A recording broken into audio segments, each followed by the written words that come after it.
Hi అండి. ఈరోజు నేను ప్రభాస్ గారి ఇంట్లోనే చేసే రొయ్యలు బెండకాయ పులుసు ఏ విధంగా చేసుకుంటారో నేను మా ఇంట్లో అయితే చేశాను.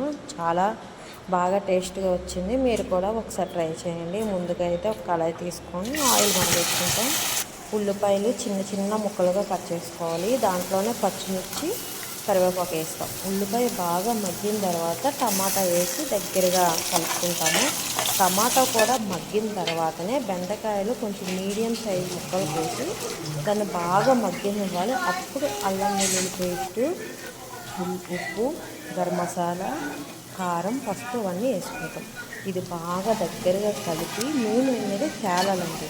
నూనె తేలిన తర్వాతనే మనం ఈ రొయ్యలు ఆల్రెడీ ఉడకబెట్టి ఉంచుకుంటాం కదా. ఉడకబెట్టడం అంటే నీరేసి కాదండి, జస్ట్ ఆ కళాయిలోని వాటర్ కూడా వేసుకున్నా దాన్ని వేస్తే దాంట్లో ఉన్న ఈ నీరంతా ఇంక బయటకు వచ్చి రొయ్య అలా తయారవుతుంది.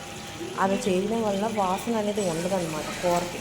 అయితే ఇవన్నీ వేస్తున్నాం కదా. కూర దగ్గర అయిన తర్వాత కొంచెం వాటర్ వేసి దగ్గర పెట్టుకొని ఇందులో చింతపండు పులుసు అనేది వేసుకుంటాము. అది బాగా మగ్గాలి.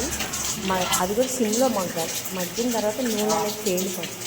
దాని మీద కొత్తిమీర వేసుకొని కలుపుకొని కాసేపు ఉంచిన తర్వాత కూర తిన ఒక గంట తర్వాతనే కూర తింటే టేస్ట్ వస్తుందండి. మీరు కూడా ట్రై చేయండి. Thank you.